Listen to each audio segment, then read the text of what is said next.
Should we wait a second while people start to come in? Yeah. Okay. Hi, Banish. Hi, everybody. We can go ahead and get it started. Okay.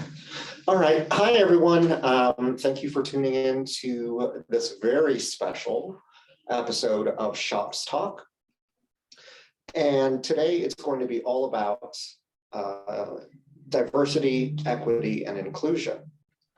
I do first have to say that first, my name is Justin Gavette. I work for Unsolve, a SaaS company, as the Salesforce platform manager. And I do fully understand why it might be a little weird to have a white male hosting a discussion regarding DEI. One of the most important things that I talk about when I talk about DEI is that it's not everything is on the surface. You know, as I was just speaking with Brianna about this, there's many layers. Sorry for using your term. So what I bring to the DEI space is I am openly gay, and I also have anxiety and depression issues. So with all that being said, I understand my privilege. I understand that because I am a white male, that I probably don't have to deal with some of the same things that a person of color, a woman, in the tech space, the ops space would also have to deal with. But I'm very happy to have this talk with everyone today. So with that, I want to first introduce Brianna Yarborough to introduce herself. Yes, hi everyone. Brianna Yarborough here. I am a revenue operations leader, recently recognized for being one of the top 25 revenue operations leaders of 2020. I'm also a co-founder and COO of a product, a RevOps product called C Model that is currently in development, and a startup advisor to diverse founded organizations, startups. They are often the ones that don't get as much funding or support. And I would like to, that's a passion of mine, using my skill set, my brain, my power to help them be elevated and lifted up so that they can receive those types of resources. Well, thank you for being here, Brianna. And next, Banish Saeed, can you give us a little introduction about yourself? Hi, everybody. Thank you so much for having me join today. It's a huge honor and nice to see you, Brianna, Justin, Sarah, all of you. It's always a pleasure. My name is Banish Saeed, and I am the Director of Operations at Boss Beauties. Boss Beauties is an amazing company which is empowering women and girls with cutting-edge collaborations across technology, arts, creativity, fashion, and entrepreneurship. I'm also a technology author. I launched my first book just last year in the summer of 2021, which was on data governance. And I'm a huge technology, governance, security, and operations nerd. And I'm also the co-founder of Like-Minded Females Toronto, which is an organization that helps women and marginalized communities with personal branding, entrepreneurship advice, and leadership advice. So yeah, it's a huge pleasure to be here. Well, I thank you both for joining, and a quick shout out to Sonar and Wizard of Ops for having this very important panel. As you can see, I'm in their office with the bling behind me, so I feel fantastic. So let's get this kicked off. So one of the most important things, and I know that this is related to ops, but some of these questions are going to be more open, more broad.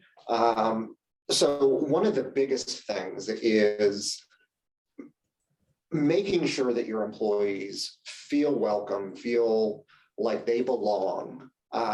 So with that, diversity and inclusion lead to, in my opinion, equity. So the more diverse and more inclusive you are, the more equity that employee will gain within the company and equity that the company will gain. So, Brianna, I'm going to start with you. What role, in your mind, does diversity and inclusion play in operations? And I'm going to go ahead and say the tech space as well. Absolutely. To me, the role that diversity and inclusion plays in the tech space specifically is diversity in thought. If you have a group of people that all look alike, you tend to have group thinking. You tend to, have the same ideas, and the immediate notion is typically based off of, the same past, the same lived experience, maybe the same colleges, the same lifestyles. And so when you don't have that diversity in thought, it is oftentimes a setup for failure in an organization. And so in an ops role, you want to try to be as diverse as possible in the way that you recruit and the way that you design your teams, so that you can have diversity in thought in return. And with that, you bring more value to the organization, more value to the stakeholders, and more value equals more revenue. And so at the end of the day, the bottom line is, as long as you continue to put together a bunch of people that all look the same, the further you get away from obtaining diversity of thought, and further you get away from obtaining the true value that you could capture by having that diversity in thought. Absolutely. Thank you. Thank you. That was very well stated. One quick follow-up on that. Now, as a woman of color in the tech space, what has and I'm going off script here, what has impacted you the most, if you don't mind sharing?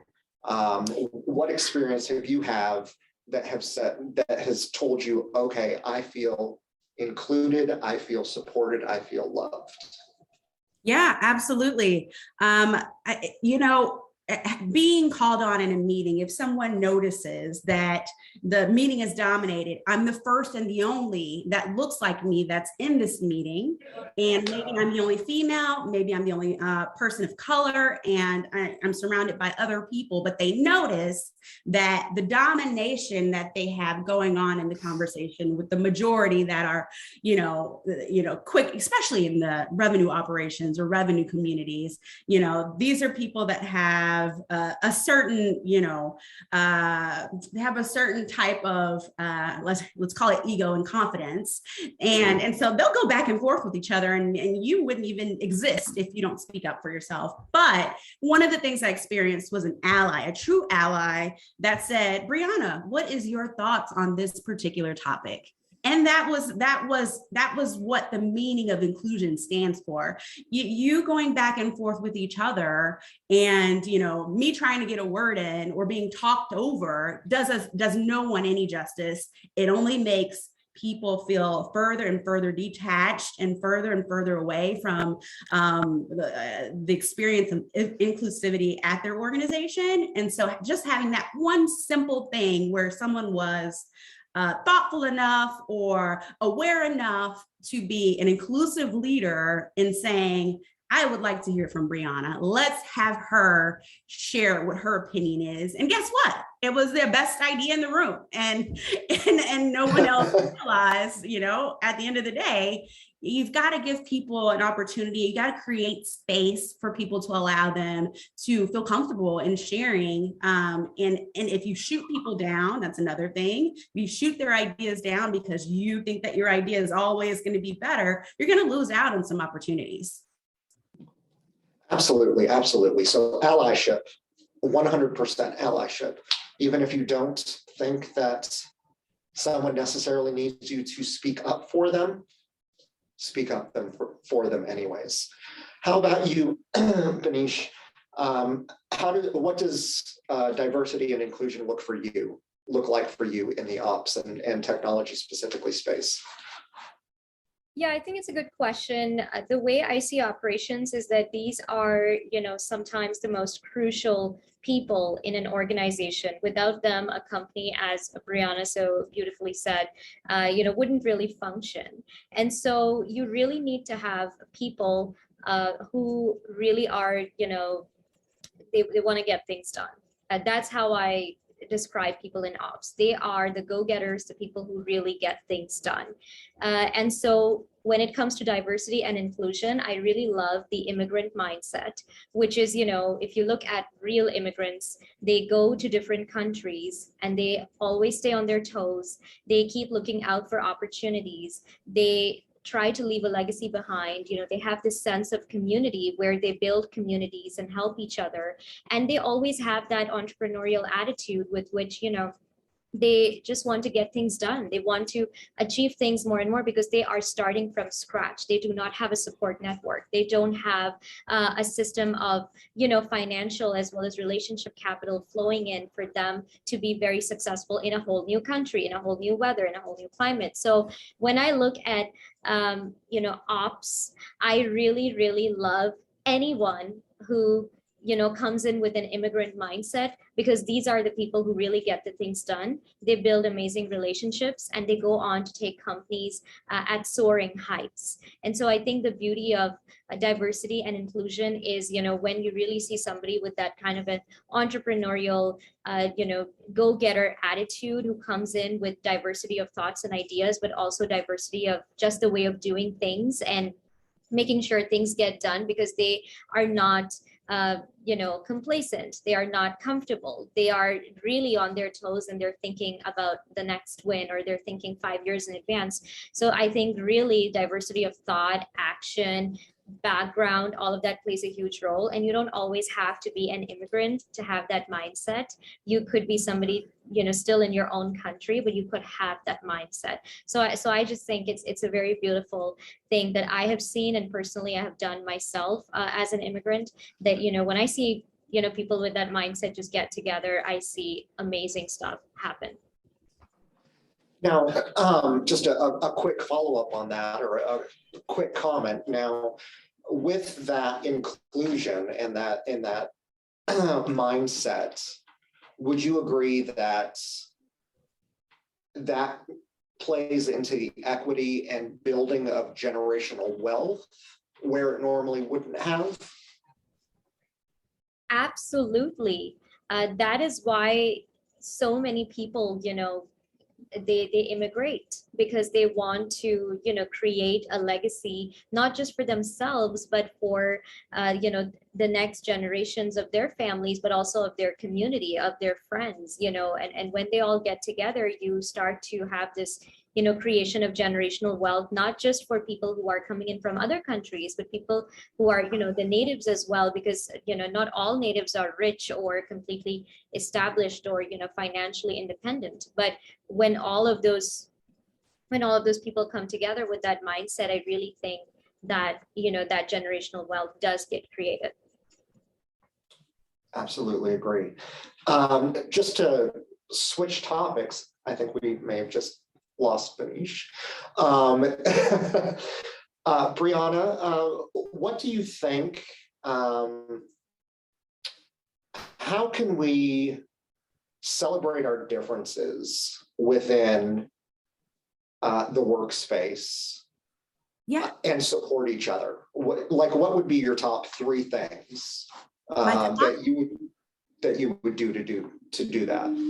Yeah, absolutely. My top 3 things would be, number 1, realize that it takes the top leaders' buy-in to create change throughout an organization. Change management is a huge, huge part of DEI work in general. And so inclusion and making sure that you have inclusive leaders leading the teams that are beneath you as a CEO, and holding managers accountable for their actions when, maybe there was not an inclusive experience, or maybe there was a diversity concern, or maybe there was some mishap or issue that presented itself. So that would be number 1. Number 2, creating space for people to show up authentically as themselves. It is unfortunate that I think there's a lot of, stigmas, and there is still systemic racism, and there are still issues present such as income gaps, wealth gaps, even in the technology space. I mean, I won't go into too much detail, but there were experiences that I had where someone with less experience and less education was being paid more than me in the same title. Why? And so that would be another thing, looking internally at the organization and not just saying this is HR's role. HR's role is more of a commitment to the CEO and profitability, and they're always going to answer to what is the bottom line, profitability, revenue, et cetera. But they don't, that sometimes the understatement is that diversity, DEI is a driver and a lever to the profitability in general. And it's unfortunately that it's often pushed aside and resources aren't allocated to those initiatives. And so I would certainly say, make sure that you have someone that could, potentially have a DEI role within your team, allocate those resources, create those opportunities. As you're evaluating your talent, promote the people that show up, make sure that your salary bands are actually accurate and you're not doing inequitable activities and then gaslighting people at the end of the day to make them think that they are less than, or they don't deserve the same amount, or whatever the case is. And so those would be my top three. Awesome. And so I think I caught there that, and you grazed upon it, that the more inclusiveness and the more diverse the company is, and the more equity provided and inclusion provided, will actually create more money for these companies when you think about turnover and the cost of actually training a new employee. Yep. So if we just include everyone in our big hug that we love, then it's actually going to make the company more successful in the long run. Absolutely. There are so many sunken costs involved with, turnover, people leaving or being pushed out of an organization. Unfortunately, it's the truth. Yes, pushed out of an organization just because they had a voice, just because they saw a potential opportunity to make change and that change wasn't welcome. But yes, 100%, there are more sunken costs in that, as well as the fact that, again, we tend to, in the tech industry, invite our friends to come and join us at the organization that we're working with. And those people typically look like us. That's what I call sponsorship. There are, as a person of color, there's over mentorship and not enough sponsorship happening in our communities. I don't have people that, went to school with my dad or whatever. My dad was a cardiologist, so it doesn't apply, but went to school with my father and said, hey, my daughter's getting out of college. Why don't you give her a job as a manager at your company? And then that happens like that. That's what happens in the tech industry. And no one is calling people out on the injustices that sort of happen. And everyone has to look and say, well, what happened when I asked for a promotion? Or what happens when I want an opportunity? I have to jump through hoops. Absolutely. So, Benisha, so what would be your top three things to celebrate our differences in the workspace and make sure that everyone feels supported?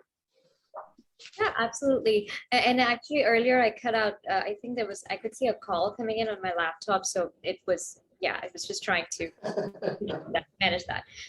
No problem.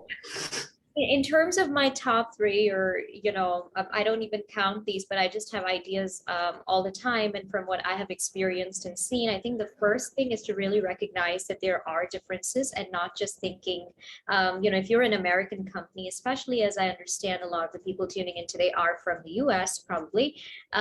So, if you are, let's say, an American company, please don't just assume that everyone has that same, awareness of culture, or that is in your neighborhood, that is in your city. Firstly, just like, let's just recognize that there are people from different parts of the world, people who can speak different languages, and people who think in different ways. So really just recognizing the differences.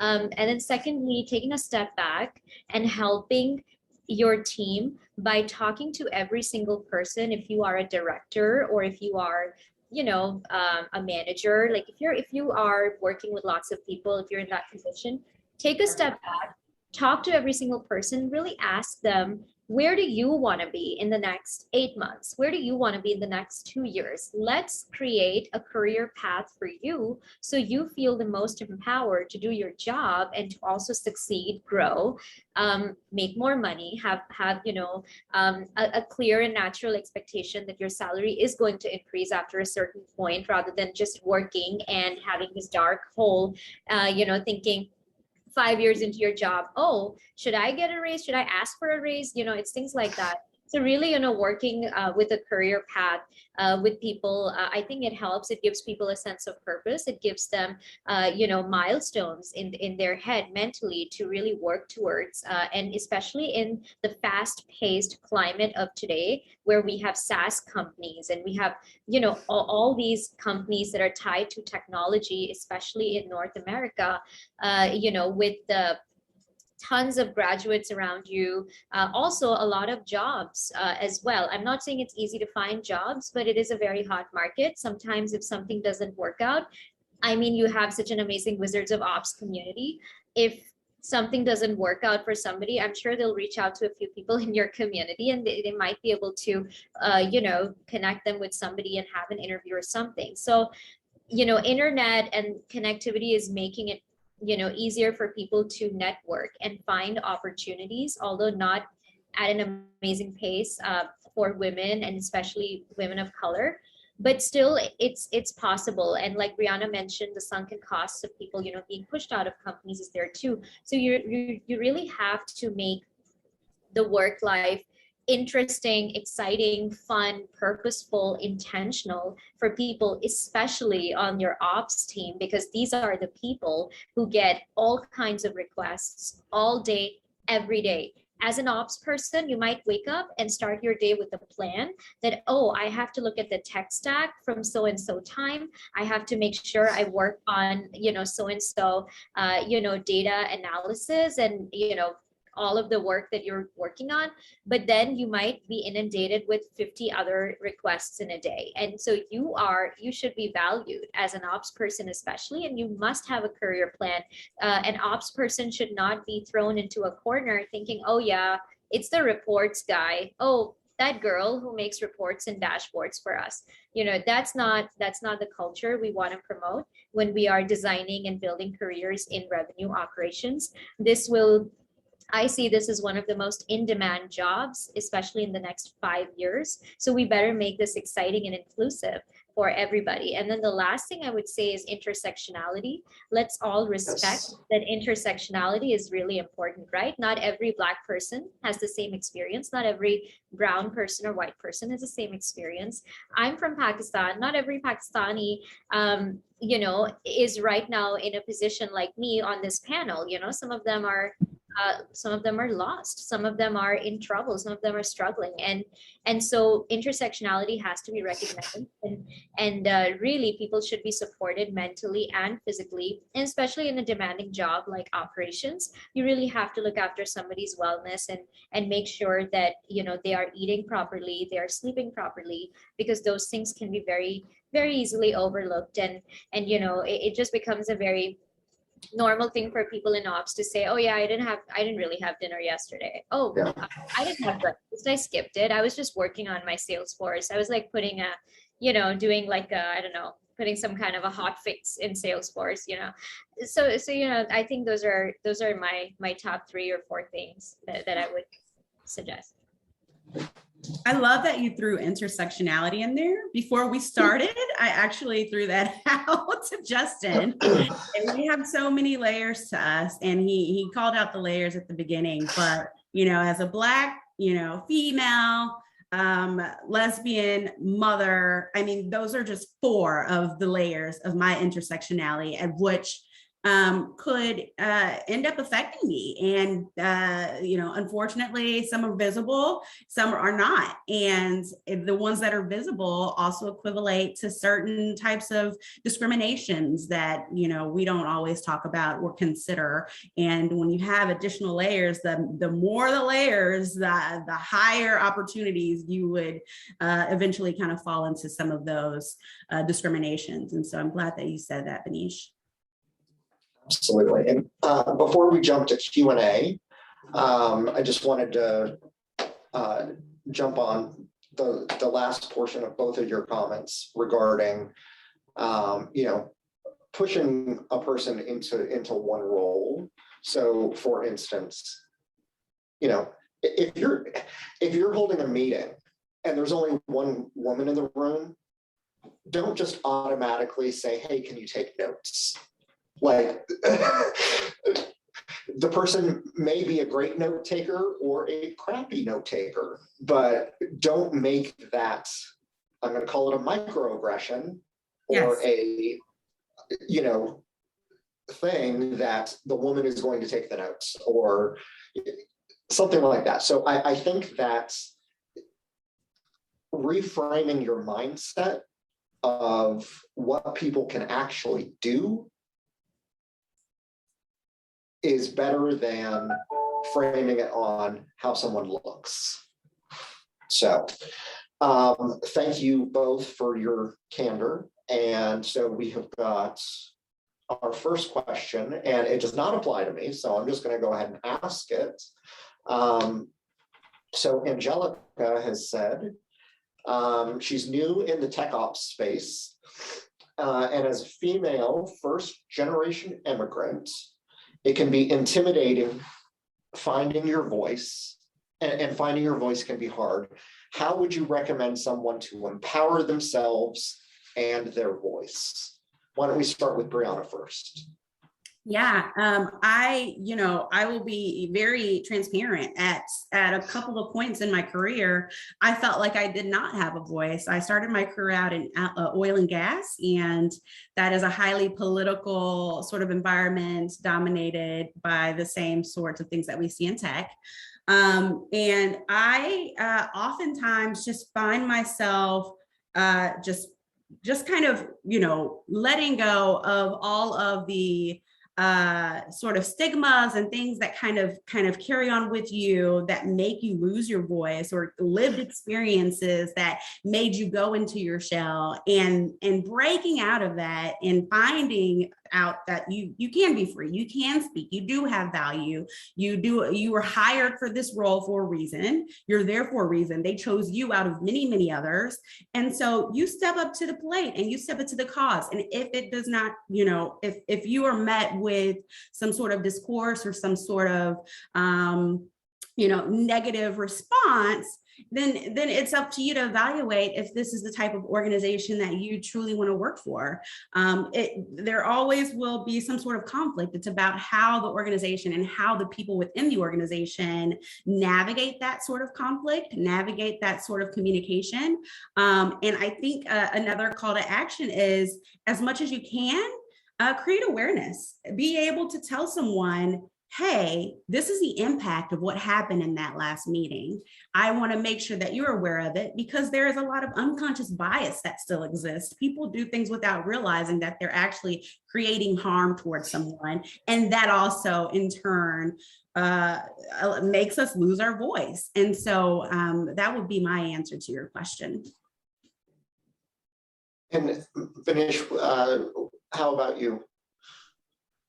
Yeah, I think this can be taken in multiple contexts, but let's say if you are trying to find your voice in order to, establish your importance, or really, show people your value, or move up to the next stage in your career, I think one of the best things that has really worked for me in people just knowing that I'm there, because, sometimes you're just invisible and people don't even, just like, oh yeah, like who cares, so just getting that getting that out there and making sure you're establishing your value, your presence, your visibility, your your voice. Really, one thing that really works for me is sometimes if I want something, I just start acting like I'm already doing it.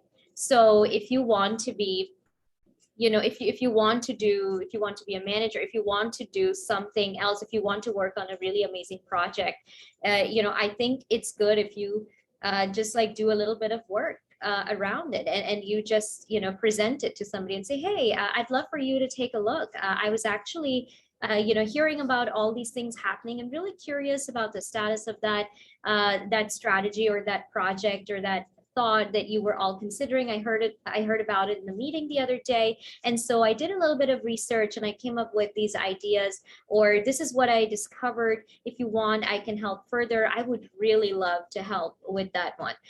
Just putting really forward-looking, really positive, energetic, enthusiastic sentences in there and talking to people with a very welcoming and an energetic attitude can really, help, give people the idea that, oh, next time, they think about something, they'll be like, oh my gosh, I'd love to have her. One thing that I must admit is that people are always trying to get work done, right? In these companies, I mean, there's always some work that needs to be done. And sure, we have people in jobs doing it, but it's always, actually, for executives especially, it's a huge, I think, a sigh of relief or breath of fresh air when they know exactly whom to delegate something to, because they're always looking for that. So if you put yourself forward in a smart way, and not in a way where you commit, but then you actually don't do something. So I can give you an example. There was somebody who wanted to work with me on my team, and they wanted to get hired on my team. And so I was very welcome about that. And I said, okay, I would love for you to create so and so. If you can give it to me by next week, that'll be amazing. I'll take a look. Because this person kept pushing, and they were like, please, I'd love to help you with anything. I really want to join your team. I gave them the work. Crickets, nothing. So automatically, I mean, I don't have the confidence to think, okay, if I delegate something to this person, they will get it done.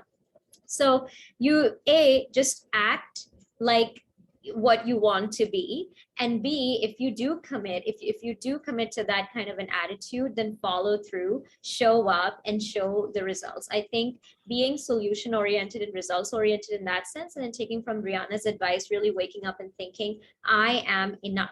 I can do it. I am here for a reason, and there's nothing that can stop me. And also, if you think about leaders like, you have Amal Clooney and Steve Jobs and Ruth Bader Ginsburg. I mean, these people were, Ruth Bader Ginsburg especially, she was refused so many things so many times. She was one of the only few women at Harvard Law School, who were studying law at the time. They didn't even have a bathroom for women. And so imagine the society, the conservative culture, the number of no's that she heard, but still, she just carried on, because the first thing that you really need to have inside of you is that I can do it. I am enough. This is me. I'm here, and I will do this.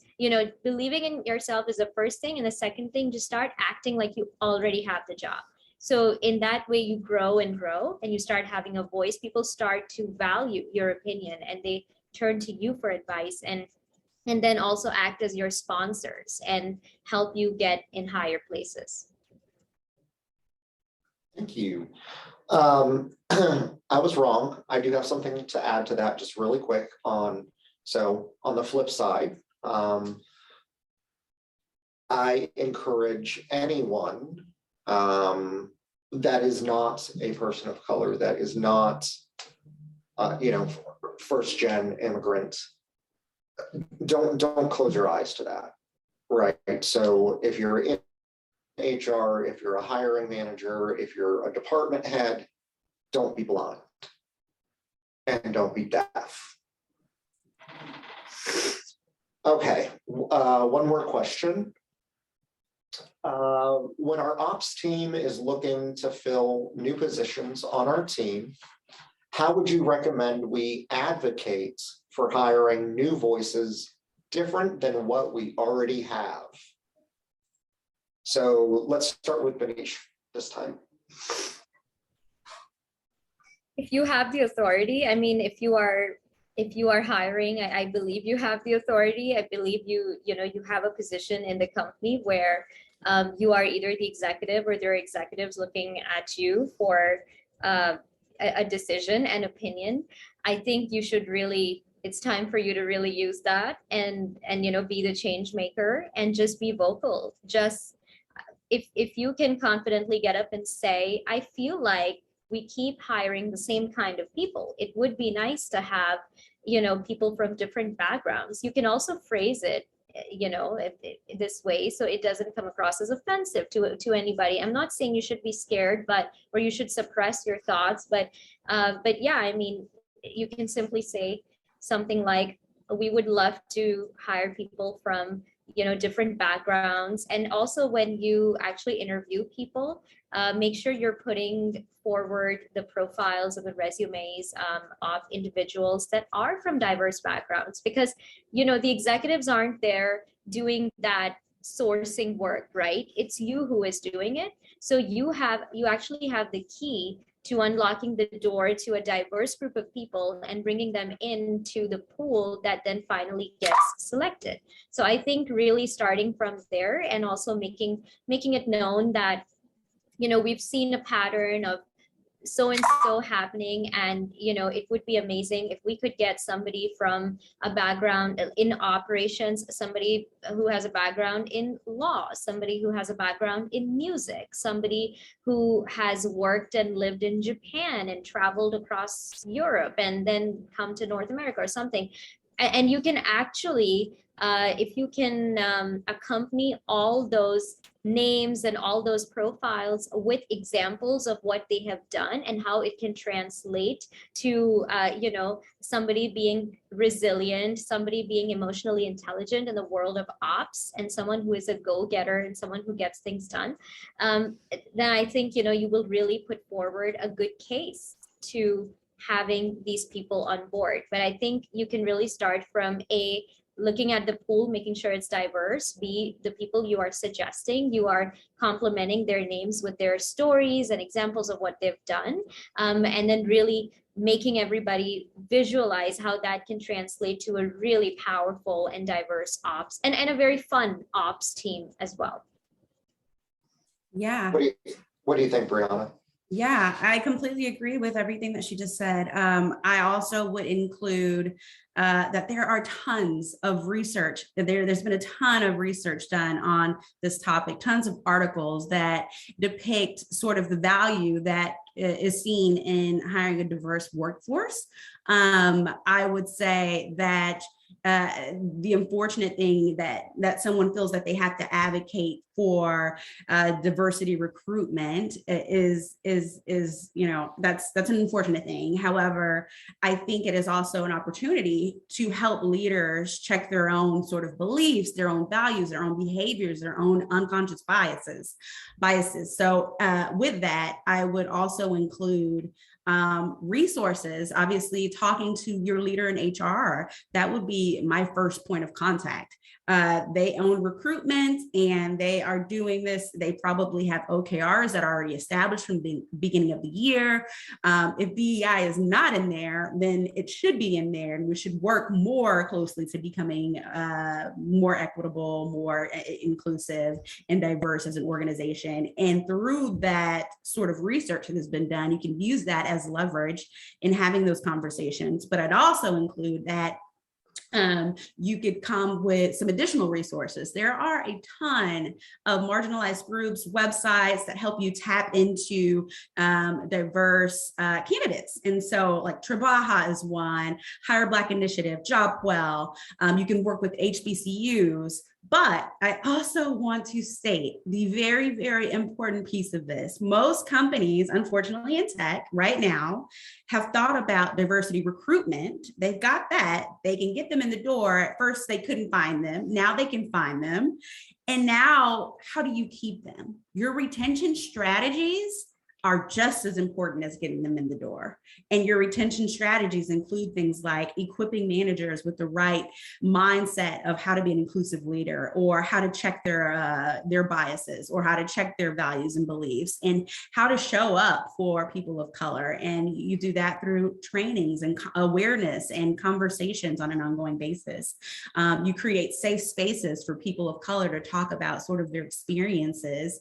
And so all of these are things that I think drive one, bringing diversity into your organization, but don't stop there. You must continue to think about the entire wheelhouse. How do we retain these employees? Why are they leaving? In your exit interviews, why are you leaving our organization? Please be as transparent, as candid as possible. Don't set them up with their supervisor to have that conversation, because their supervisor was more than likely the reason they're leaving the organization. And so think about that entire wheelhouse. How do we retain that? How do we retain a diverse workforce? If they're leaving, why are they leaving? What is it that we can do better? What should we pay more attention to?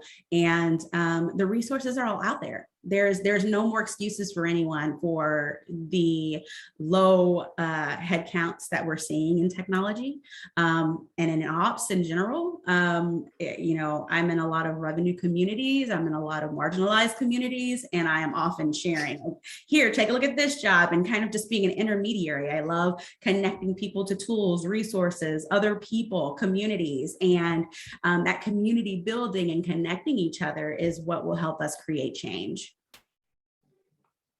Absolutely, 100%. I don't think we have any other questions. So I'm going to say one last thought to piggyback off of Brianna. Your comment of sustaining the employees after they get there. I am a huge advocate for employee resource groups. If a company does not have a DEI policy, if they do not have ERGs, you have the power to make that happen. Just talk to your HR person. So Brianna, Manish, thank you so much for joining us today. For you watching, thank you for tuning in to this very important shOPS talk about diversity and inclusion in the ops space. Yes, thank you, everyone. It was a pleasure to join you today, and I am so grateful that people are having these conversations. It's very important as we move into the next generation. We want better lives for our children in the future, and so we have to leave that legacy behind, and the change happens now. Absolutely. Yeah. All right. So much, everybody. I'm also super honored to be here, and I think just like what Brianna said, it's amazing that we are having these conversations, and it feels really good to just be so vocal and open about it. And remember, you have a support network. You always have something to go to. And I would just say, I haven't been paid to say this, but Wizards of Ops, you can always tune in and ask for people for help and support. It's a lovely community. So thank you. Thank you all. Have a great weekend. Thank you, everyone.